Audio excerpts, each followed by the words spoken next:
Welcome to the Intentional Encourager podcast, where each episode brings you compelling conversations and stories designed to entertain, enlighten, and encourage. And now here's your host, Brian Sexton.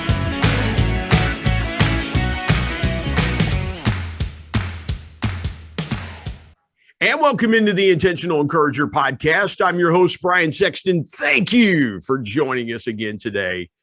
And I have a dynamite podcast guest.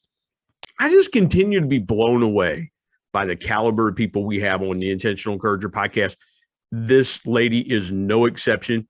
She is the host of the Woman to Woman podcast. And we were joking before we got started recording because typically, when people have podcasts, they'll say, hey, I'll come on your podcast. You come on my pod. I am not allowed to go on her podcast because I am not a woman. So it's the Woman to Woman podcast. But encourage you to get that podcast and download it. She does a great job on the Woman to Woman podcast. She's a leadership if I can talk, a leadership expert. It's hard to communicate sometimes. Even when you do a podcast, it's hard to communicate. She's a leadership expert, a podcaster. She's going to tell us all the things that she's into. But it is my honor to welcome Divya Yerrantguntla to the Intentional Encourager podcast. Divya, how are you today? Doing great, and thank you so much for having me. This is such an honor. I'm so excited to be here with you today. Well, I don't know how honored I would be to be with me today, but I appreciate your kind words and things like that. Divya, everyone, let's start here. And from listening to the intent, we talked before we started recording. We're still, to whatever degree we're in the midst of COVID-19. And the information is varying at the time that we're recording this podcast. But I want to get the perspective of those people. I know what things have been like here in West Virginia, where I live around it. I know how I've been affected personally and professionally. I want to know what the last 16 or 17 months have been like for you around COVID-19, because everybody handles it differently. Everybody's had a different experience. What's your experience been like around COVID-19? And what's the biggest lesson that you've learned through the pandemic? So definitely it's been a tough time for all of us, I guess, because at different levels, we've all had to adjust to things we were not used to. But I'm a very optimistic person. I like to see the positives coming out of it. So just looking at the positives for us as a family, we were going to be empty nesters last year. Both my kids were going to college and suddenly COVID happened. So they ended up doing virtual. So I'm very thankful for that extra 6 months I got with my kids, which otherwise would not have happened. That was one. And I guess it gave us all time to kind of take a pause, reflect upon what we were doing, how important life was, and how we need to have this whole work-life balance, self-awareness, mental health, focus on that. And I think that has come into focus a lot more than ever before. And I think that's a good thing, because at some point we had to kind of stop and take a pause and think about, what's important in life. And talking to everybody, I know we all did that self-reflection. And I think that's definitely a big plus of COVID. Otherwise, we never had time to stop, right? Yeah. And I feel we got to do all these long walks. I have 2 dogs as well. So they were super happy. Suddenly, everybody was home. We were kind of a unit. We took so many walks, so many discussions that we never even had time for. We were able to do that. For me personally, I've been training to do a full marathon for a couple of years now, but every time there was some injury, something happened, or work schedule just didn't let me train the proper way. So when COVID happened, I was like, okay, this is my one chance. So I was able to train and finish a full marathon for the first time. So for me, that was a big thing. And again, having the time to take a pause, think about what's really important, what I want to do. One of my passion projects has been this Woman to Woman, have some kind of a platform to help other women succeed. Yeah. And how can we give back to the society, and how can we really encourage other people? And that kind of came to life finally, because I was able to make things happen, come up with the plans, talk to people. And so I think COVID in a way was hard for all of us, But I think the important part is, what did we make out of it? Right. And that was the important part. So for me, I have a lot of different positives that I can look back on and say, that was a good year. It was a hard one. Yeah. By no means am I going to minimize that. Well, Divya, and again, I love what you said about training for a marathon. And I, let's step back for just a minute. You were talking about different things, the goal being to run a marathon, and different things getting in the way. Well, I have a goal to train a certain way. This injury crops up. This thing comes up. This, and you're not a professional marathon runner. You have a career that a lot of times, and that's what, people will talk about the podcast, and I'll say, look, I have a career first. If I can work the podcast around what I do for a living, then I do that. But my career comes first. How I provide for my family, that has to come first. And then everything else gets put to the side. I want to ask you something from your leadership background. How did your leadership background and knowing what you knew about training others, how did it help you prepare yourself this time when you knew you had the space and the opportunity to train the way you wanted to train? Because here's why I asked that question. A lot of times leaders will say, I would like to train my people this way, but I see this obstacle in the way. I would like for my people to be trained this way, but I don't want to overdo it or things like that. Very similar to running a marathon. We don't want to overdo it and injure ourselves. How did you take your leadership expertise and apply it to training for the marathon? So as a leader, 3 things are very important, especially as you mentioned teams, training the teams, mentoring the teams. It's important to be there for them, to support them. So that support system is just so important when you're trying to mentor anybody or, kind of train them. Having a plan with milestones is the second key part. I feel that's extremely important. If you're not tracking towards a plan and you don't know exactly what you're trying to get to, and you don't have interim milestones that whether you're meeting or not meeting, so you can update the plan, that's something that's important. The third and the most important thing I feel are tools.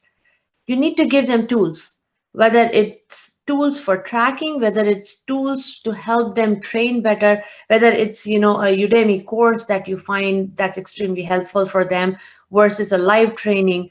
So those 3 things I think are extremely important. And when I was training for marathon, I kind of did the same thing. I definitely went through different plans. Again, not every plan is for everybody, right? As you said, this is not what I do every day. So I found a plan that I thought would work for me. I came up with my support system. I had my coach, I had my husband who was kind of, rallying behind me, having my smoothies ready after I came back from a long run. So having that support system, encouragement definitely helps. And then tools, I had my apps. I had my Apple Watch to track, every mile I was running. I had my Garmin heart rates. Like, you have to have the tools to make sure that's happening. Right. Again, after you start doing very long runs, I also got my compression boots. That was like the best thing I could have invested in. That was expensive, so I was hesitant, but I'm so glad that my husband convinced me. He's like, do it right, don't get injured, because this is your life dream. Just invest in whatever you need to do. And that was the best thing. So after coming back from a long run, I would just wait to get back home. That was what I was looking forward to towards those last miles, just get home, have my compression boots on, have my smoothie ready to go. That was good. So having those milestones, meeting them and looking forward to something is always important. Like, what do you get, that little rewards at the end of each time you finish something. So I think the same principles apply.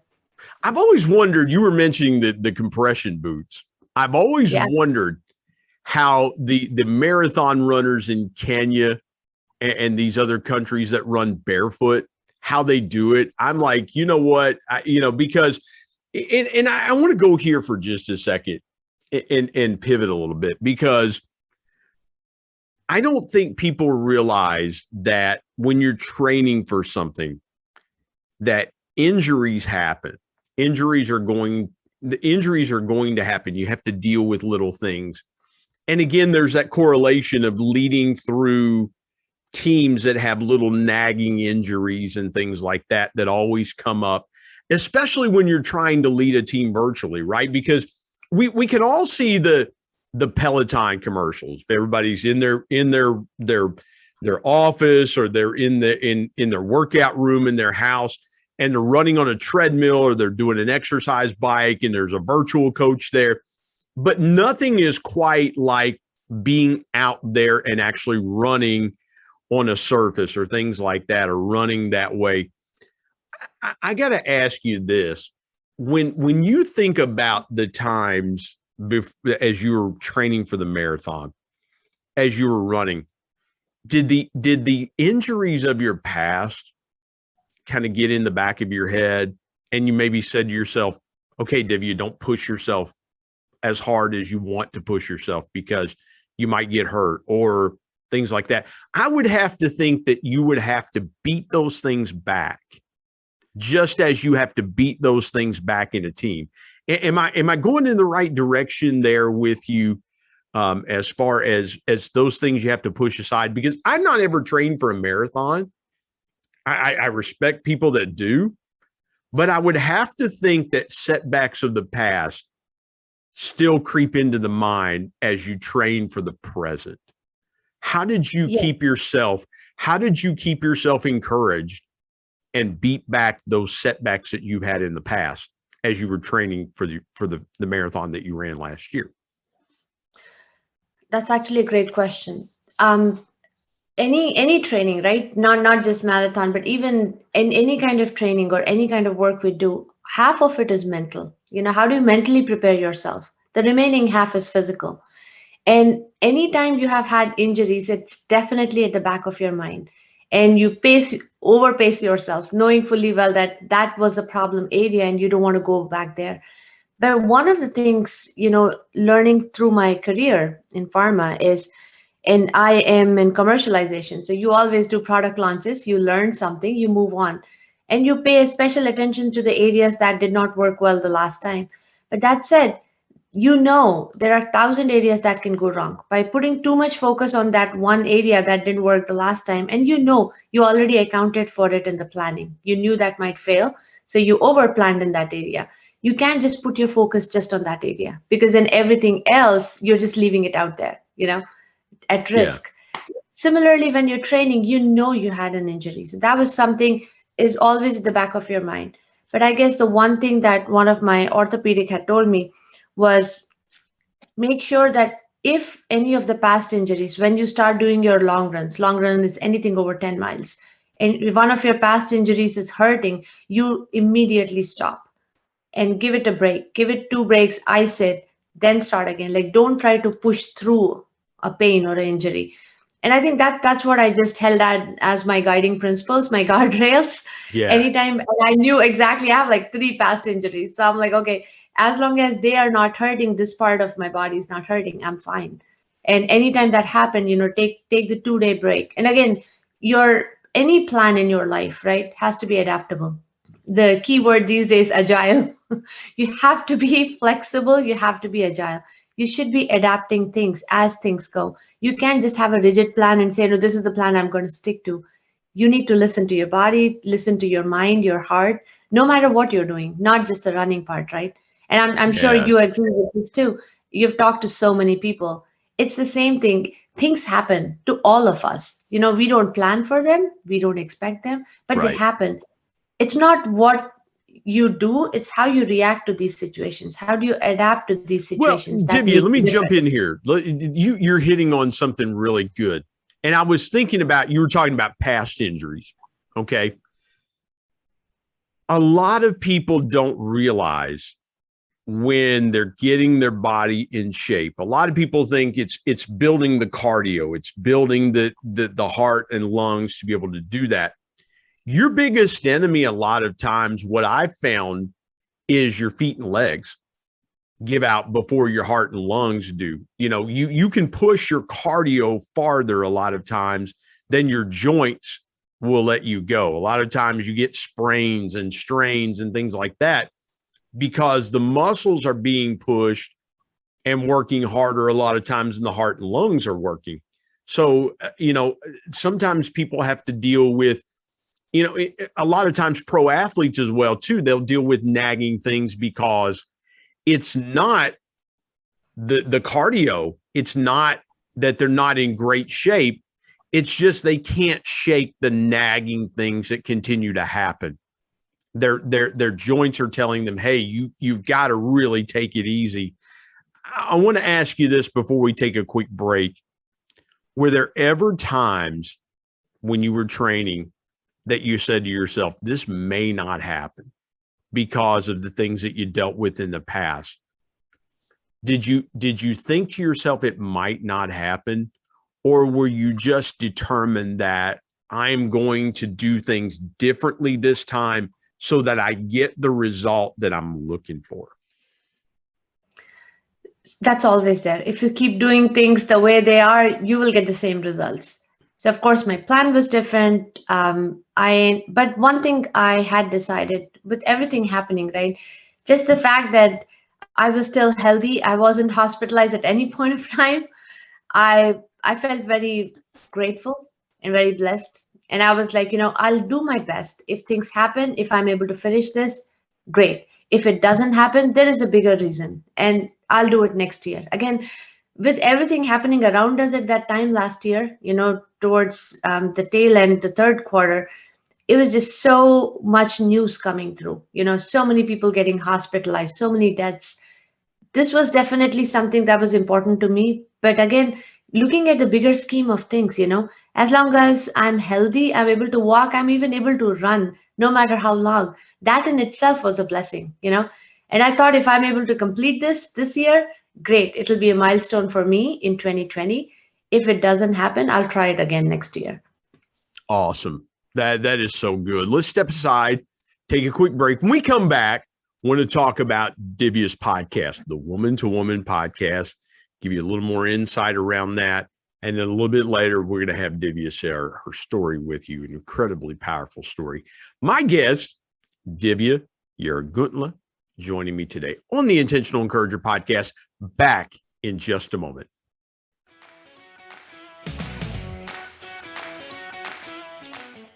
Hey everybody, Brian Sexton here. I want to tell you about our sponsor, SEO National. SEO stands for Search Engine Optimization. Now, what's that, you might say? Well, search engine optimization helps you show up higher on search engines in front of paying customers for words that you as a business owner can monetize. What a great concept. SEO National is owned by my good buddy Damon Burton, who's been a guest here on the Intentional Encourager podcast. Not only has Damon and his team worked with businesses of all sizes, from e-commerce startups to NBA teams and Shark Tank featured businesses, but more importantly, Damon and his team are about transparency, trust, and providing lifetime value. So much so that he still has his first customers after opening SEO National 14 years ago. Let me give you some intentional encouragement and call Damon and his team today at 855-736-6285 or go to www.seonational.com and get a free quote.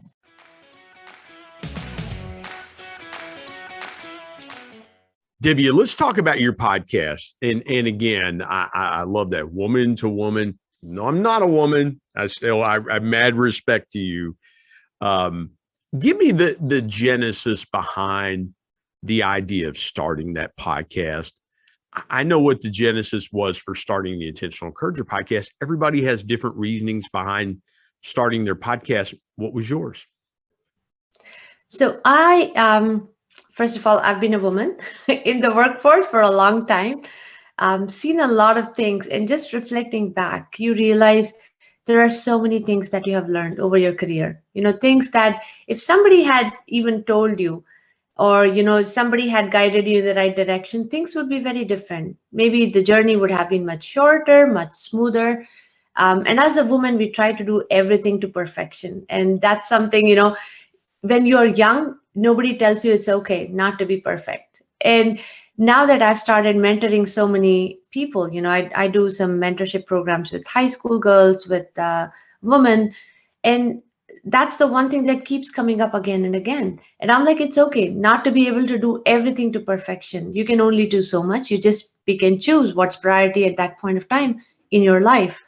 So one of the things I really wanted to do was have a platform where we share this, common wisdom from all the women leaders who have been there, who have done that, and who are willing to share their journey and experiences. And one of the things that happens in one-on-one mentorship is all of this knowledge is kind of just restricted to that one conversation and is delivered to that one person. And I really wanted to have a multiplier effect. Any conversation we have should be able to help as many people as possible, as many women as possible. And it's not that we have a dearth of opportunities. Like, it's so many companies are actually moving towards, encouraging women in leadership roles. So there is a lot happening. There are opportunities. It's just that, do we take it in our hands and grab those opportunities, or do we just keep down because we are in this self-doubt mode, which happens a lot with women. So really wanted to have this platform. And during COVID, it was a time of reflection. I'm like, okay, this is the time I want to go ahead and do this. And I have two daughters who are in college, as I mentioned.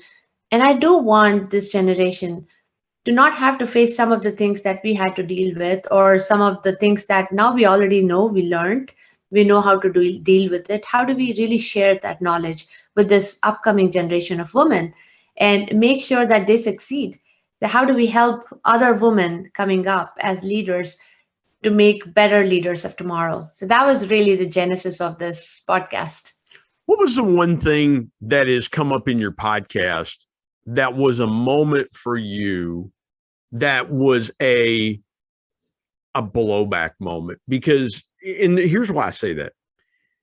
In every podcast that you do, there's a moment where someone shares something with you and it kind of takes you aback. You kind of rock back a little bit in your seat. It's that powerful. It's that impactful. It is, my goodness, you overcame something really, really that could have wiped you out, but you overcame it. Have you had that moment where where someone shared something with you and it was that powerful to you and you go, wow, that is just so impactful? So one of the things, that somebody had said, one of my guests, my very first guest, she was like, we were talking about values, what are some of the values that we hold close to our heart and that we want to pass on to our kids. And she had said, know your values, but also know your value, and that was something that really stuck with me. I'm like, she is so right. Because a lot of times we don't value ourselves as women, and we don't go for things that we deserve to have because we just don't think we deserve them. And not just knowing your values, but also knowing your own value is so important. And that was definitely one of my, take a pause moment. I was like, oh, wow, that was profound.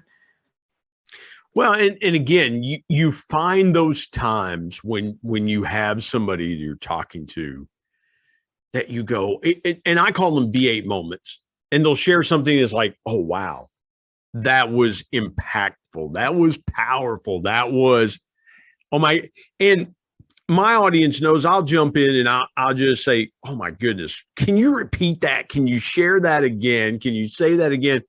Because it's just a resonating thought that, and it's not that you're not prepared for it, Divya. It's not that at all. It is just, it's so powerfully profound that it hits you between your ears and you go, oh my goodness. Or you go, oh, wow, I hadn't thought about that. What for you, when you think about the Woman to Woman podcast, what's your ultimate goal with the podcast? I know what the goal is for this one is. It's to tell incredible stories, inspirational stories of incredible people like yourself, and to spread as much intentional encouragement as we can in every episode. What's your goal with the Woman to Woman podcast? So it's very similar. It's really to encourage women. So we kind of go after three segments, high school girls, girls coming out of college who kind of have an idea on which way they want to go in their career, but they don't know where to start or how to look about it. And then the mid-career women. So all of our women leaders kind of share their journey. and they talk about how they got to where they are, in terms of education, experiences, what things they would have done differently. So the idea is really, if you are any one of those groups and looking to see if you feel stuck or you don't know how to get to where you want to go, listen to these stories, listen to how these people were able to achieve them, how these women were able to overcome their challenges and achieve where they are. So the idea is to really help them get wherever they want to be as quickly and as efficiently as possible, and not make the same mistakes. Like, why should we keep on making the same Right. mistakes? At some point, we have to share our lessons learned and help the next generation. Divya, I got to go here for just a second. As you were talking about that, and you were saying, well, the three types of things that I want the listeners to get. So I've got to ask you this before we take a break. What's the one thing that Divya from 20 years ago, if you could somehow take your podcast and let yourself 20 years ago listen to it, or 10 years ago, or 15 years ago, what's the one thing that you would have taken from your podcast as an emerging leader yourself, maybe 20 years ago, if you had gotten a hold of the podcast that you're doing now? The one thing and the most important thing I would have taken out of it was network. Try to build relationships, and genuine relationships, not because you want something with people, but try to understand people. Try to build your network. And somebody had put it very nicely, you have to build the ship before you get into the water, right? Yes. So it was like, if I was listening to my podcast 20 years ago, that's the one message I would take. And if I wish I had taken that message early on, that would have really helped quite a bit, because you learn it over the years. You understand the importance of knowing people, genuinely understanding where they come from, their perspectives. But sometimes it's just, if you had done that 10 years earlier, things would have been very, very different. I think for me, I would have somehow subliminally said to myself, quit doing stupid things. Grow up, grow up, and everything will work out fine. So Divya Yerrantguntla is my guest today on the Intentional Encourager podcast. This is enjoyable. It's a lot of fun. We come back, though, we're going to pivot and tell Divya's story. I want you to hear her story. And I think you're going to be encouraged. You're going to be inspired. And this powerful lady is going to tell you her story, where she came from, how she got to where she is today. My guest, Divya Yerrantguntla, host of the Woman to Woman podcast, leadership expert, is with me today. Come back in just a moment on the Intentional Encourager podcast.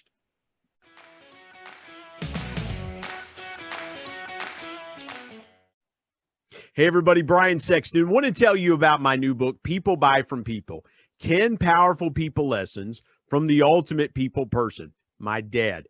My dad was one of the greatest connectors that I ever knew.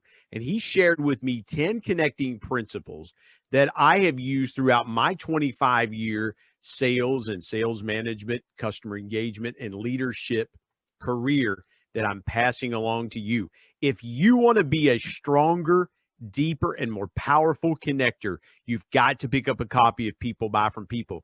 There are concepts in there that you may not realize help make you a power connector. You can go to Amazon and pick it up, Kindle if you're an e-reader and you like to do it that way, or now available on Audible. And there's one other way you can get a copy of People Buy from People. You can get one from me and I'll sign it for you. You go to intentionalmediaandpublishing@gmail.com and send me an email, and I'll share with you the link on how you can get a signed copy. You can buy a signed copy directly from me. Again, People Buy from People. If you want to connect like never before, pick up your copy today of People Buy from People. And now let's get back to more great conversation here on the Intentional Encourager podcast.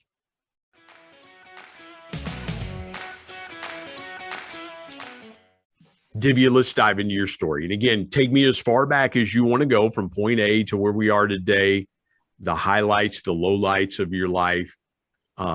Just tell me your story. Tell this audience your story. So I was born and brought up in India. I grew up in India. I came here after grad school. So It was very different upbringing.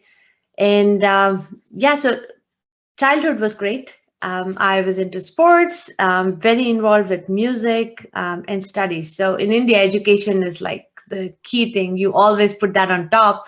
And so one of the things, I always wanted to live up to my dad's expectations. My dad was my hero, right? Right? He kind of gave us everything. He always encouraged us to do things outside of our comfort zone. And he always said, you can achieve anything as long as you put your heart to it and just have a plan and go about it. So for me, making sure that I do everything that I can to make him happy was definitely one of my goals. And one thing I would say, so schooling was great. I did want to get into one school, didn't get into that school. And that I felt was like the end of the world for me at that point. But then now looking back, things would have been exactly the same they are, no matter what school you go to. So that's one thing I always tell people, don't worry about it. And I did get back into that school. So it's not that I didn't go there. It wasn't for undergrad like I had wanted to. And I was like shattered because I was expecting, I had worked hard. I was like, this is, a shoe in, I'm getting in. I didn't get in. And it's okay. I went to grad school there. But that was my first disappointment. And I didn't take that rejection very well. I was mopping for about a year or so in my life. I was like, I didn't get to that school. Yeah. But that was my first taste of rejection because until that point, everything I wanted, I got. And I never had any issues with it. And when I got here, one of the things I realized was it was a very different mindset. People go through rejections here throughout their lives and they're okay with it. And I think I wasn't prepared for it the way I should have been. So that was my first big lesson learned coming into US. I was like, it's okay to be rejected.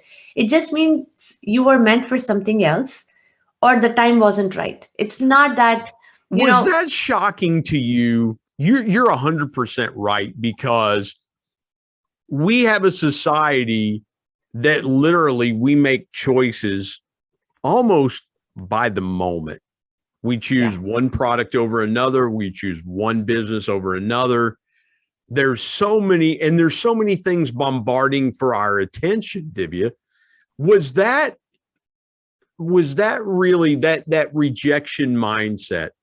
Was that unarming to you or kind of unnerving to you? Because you mentioned that was, it's like most Americans are like, yeah, okay, so what, so what, how different was that thought process for you coming to the US when you just said, listen, just about everything that I wanted in life, I got? How did you have to wrap your mind around that different thought process here in the United States? To be very honest, it was very liberating. It was great to know it's okay not to get something. And you don't have to worry about it because there's always a next time, there's always a next opportunity. So that was my first. And as you said, we are bombarded with so many options. Way back in India, when I went to the bakery, there were two kinds of breads. It was the white bread and the brown bread. So you just choose. And I come here, I go to the grocery store. I'm like, where's the bread? And the guy goes, oh, that's aisle some number 3 or 4.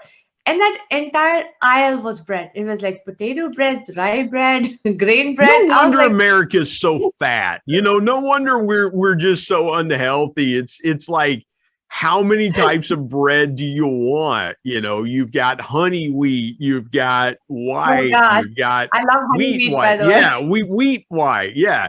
Well, listen, living in the fattest state in America, our bread aisle is just massive. I'm in West Virginia, but no, it's funny you mention that, because growing up here in Appalachia, where I grew up, we've seen the evolution of the grocery store. And I worked in a grocery store when I was a teenager and in college. Grocery stores are massive today. I mean, there's so many things that you can get. You really couldn't get a hot meal at a grocery store when I was in college. Now you can go, we have a local store. You can get sushi. You can get a hot dinner. You can get salad. You can get all kinds of things. And so, yeah, I would have to think to some point it would be liberating, but I would also have to think it would be somewhat overwhelming because you have all these choices now that are invading your space. Let me go here with you for just a minute. You get to the United States to come to grad school. Were there other influences that you saw in the US that just kind of blew your mind? Like, oh my goodness, I can't believe they do this here. I can't believe they do that here. What was it like for you when you finally got acclimated to the culture and the differences in where you grew up and what you were seeing where you were going to grad school? So it's funny, like in India, especially when I was growing up, things are very different there right now too. And I left a long time back. But when I was growing up, you just don't go and talk to strangers. Like if you're in a party, you just stick to the people you know. You talk to them. First of all, you never see strangers in a party. It's always like close knit.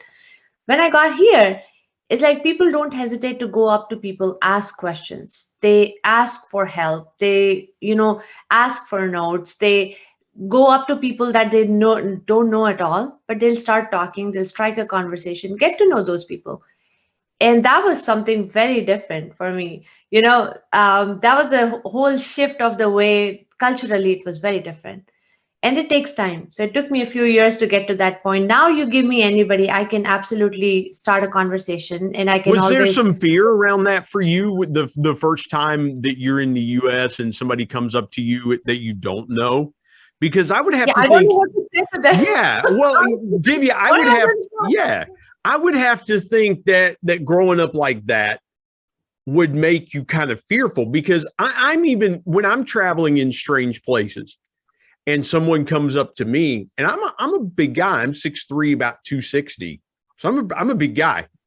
I still get a little unnerved when someone comes up to me and asks me something, because your natural defenses are going up. I can only imagine for you, you grow up in India, you grow up, again, like you just said, sticking to people that you know. And now all of a sudden you're in grad school and people are just coming up to you and just asking you things. Was there any fear around that or any trepidation around that? And how did you get past that cultural difference for you? So I just did one semester, then I dropped off. Then I went back to school to do my MBA after I had my kids. So it was a little bit. You did the smart thing. Yeah, you did the smart thing. You went online to get your MBA. I did the same thing. So yeah, No, I went back part-time. You did go back part-time. Well, again, it's, to each his own. I did mine online. I was like, I was going to be the old guy in the room with a lot of 20 something. So I just went back online. But I realized quickly that I really wanted to get into business. So I took up a job. Then, we had kids and everything. And then when my kids were very young, though, I was like, okay, now it's time. So then I went back, got my MBA. That was fun, though. At that point, like things had changed. When I had just come, it was a different mindset. Once you start working, you get into the workforce, you meet other people, you start observing a lot of different things. And corporate world is very different. It prepares you like nobody's business. And then by the time I went back to my MBA, I think I was the most extrovert in that room. Because I was like, I felt the same way. I felt the same way, because you do when you go back, and I'm glad the conversation is going this way, because when you go back to school after a period of time, for me, there was an 11 or 12 year gap, maybe a little bit longer, from actually, no, it was like 14 years sitting in a classroom, then going back and getting your MBA, and all the things that you acquire over that time, that you get into your MBA course and you go, well, here's the real world application. Here's what we did in this situation. Here's what we did in that situation. Here's how I led my sales team through this situation, or the professor would put a question out there and it would say, yeah, that reminds me of the time when this happened. And so, I see, if you're watching on YouTube, Divya's nodding her head and agreeing, because it does. It does. My recommendation would be, And I talked to a young man over the weekend who just got his bachelor's degree in marketing. He's into the MBA program here locally at Marshall University. And for me, my advice to people, and Divya, I want to get your thoughts on this. And I didn't mean to pivot our conversation this way, but I'm glad you brought that up. My advice to young people would be wait and get your MBA until you've got about 5 to 7 years of experience under your belt. Because at that point, when you go to get your MBA, everything will start to make sense. Everything that they're talking about. Well, and I had like 15 years of sales and sales management experience at that time that I got my MBA, and it really helped me. What was the thing that you learned when you stepped into your program that was that moment for you? Like, yeah, this was why waiting was a good thing to get my MBA instead of doing it right after finishing your bachelor's degree. So the thing was, when you go from one degree to the other degree, it's all very theoretical. You're doing the courses, and let's be very frank. When you are in your early 20s, 2021, all you care about is an easy course that doesn't need too many hours of work. Yes. You're looking for an easy grader. You can get a good grade, the easy Ace. And then you look at your schedule. Is it a mid-afternoon class? Then I'm taking it early morning. I'm not taking a 6 o'clock class. That's your criteria. If I could have given Marshall $30,000 and just said, hand me my degree now, and I don't have to fool with it, I would have just given Marshall my money up front and just said, just give me a degree. I don't care. If you want 50 grand, I'll give you 50 grand. But that was just me. My goal was get in and get out. And you're right. It's all about your schedule and, the criteria is completely wrong. Once you go back to college, after a break, first of all, you're sacrificing something. I was sacrificing my family time. I was working full time. I had 2 kids, very young 2 kids. So you are sacrificing so much. So every minute in that class means something. You're not there to fool around. You're there to really learn. You don't care about the grader and how tough your teacher is. You want to learn more about where you think your gaps are, right? For you to succeed in life. Well, yeah, Divya, because you've got to really plan, because, and I love what you said there, being a full-time mom, being a full-time employee, you really have to almost wedge that time into your life or into your schedule to be able to do it and to be successful at it. You almost have to force a round peg into a square hole from a time and a work and a family balance perspective. I've got to go here with you for just a minute. And I love where our conversation's going.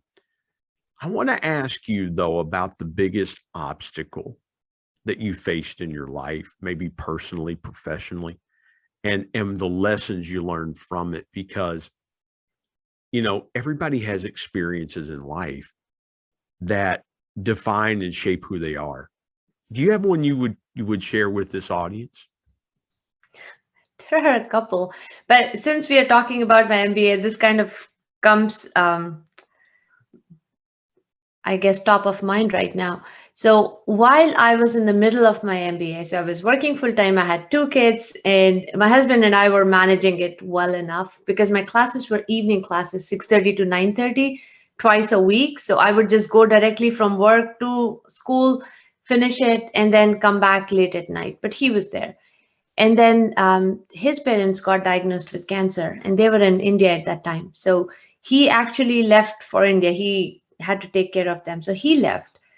And at that point, that was a defining moment for us. Do I continue my MBA? Because it was just hard. I couldn't be working full time, have 2 kids at home by themselves, which means I needed more support. I needed to get a nanny or get a babysitter for those hours.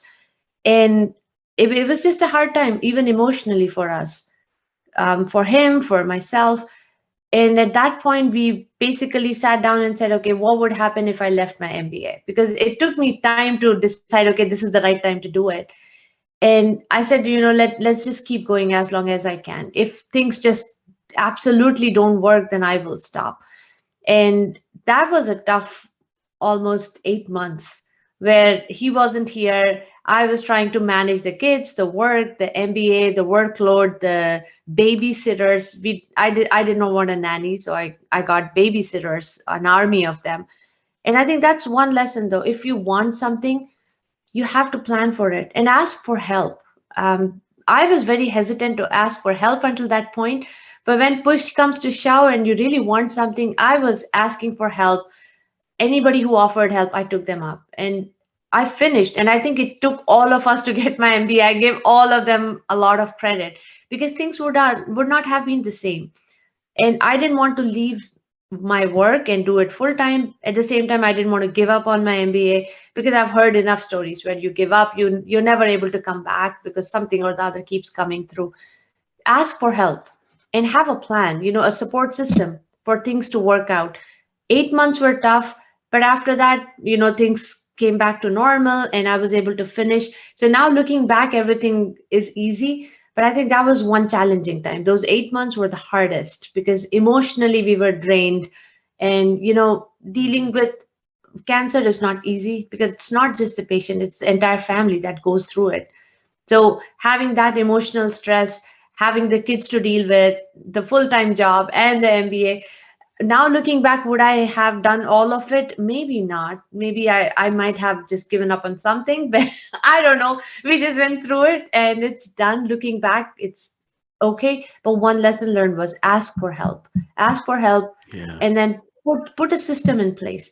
Just don't assume things will happen. Have a system in place. If you have to have paid help, pay them, an extra hour if that's what it takes. But make sure you're stress free and everything gets done on time. That is so good. And again, kind of stepping and putting myself in that situation, that had to be hard for you because you had that support system in place with your husband. You had things worked out.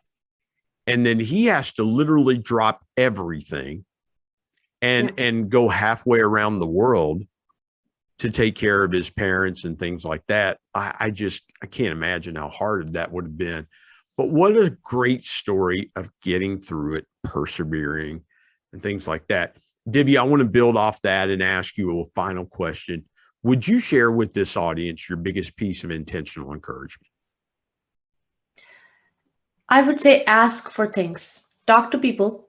Absolutely talk to people. Ask for help because people don't know what you're looking for, what you want. So ask for help. And biggest thing my takeaway in my life has been network as early as possible. Get to know as many people, not because you want something from them, but just knowing more people gives you more exposure to what life can be, what people think, their perspectives, and that's extremely important. So having that network of friends, network of colleagues that absolutely believe in you is very, very important. And be your authentic, genuine self. You don't have to be somebody else to make friends or get to know other people. Be yourself because that's the easiest way. Because you have one story, keep the story straight, and people react to authenticity. Absolutely, because when you bring your authentic self to the table, others also bring their authentic self. So you want to have authentic relationships, but absolutely network and ask for help. Never hesitate to ask for help. It's almost like you had read People Buy from People, because I said that in the book. People buy authenticity. They want things that are genuine. They want things that are real. They want and Divya, I've got to share this real quick. I love what you said there, because too many times we feel like connections are just buttons that you hit on your phone or your computer. And we don't understand that really for humans to be connected one with another, it's about those authentic, genuine relationships that we build together. So thank you for sharing that.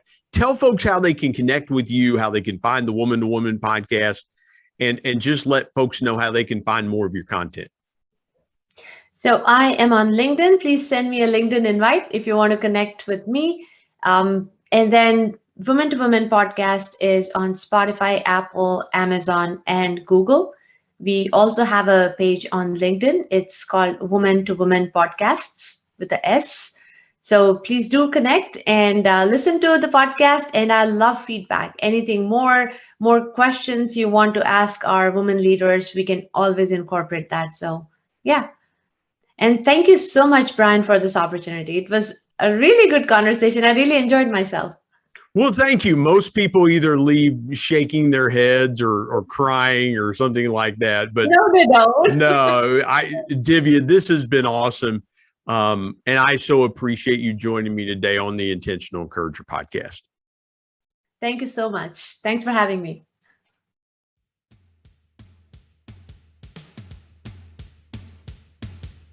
My thanks as always to producer Bryce Sexton and technical advisor Matt Means. And of course, the ultimate thanks goes to the Lord Jesus Christ, who provides intentional encouragement every day through his word. If you're not subscribed to the Intentional Encourager podcast, hit the subscribe button wherever you get podcasts so you don't miss an exciting episode where you can get encouraged and stay encouraged. And remember, anyone, anywhere, at any time, any place can be an intentional encourager.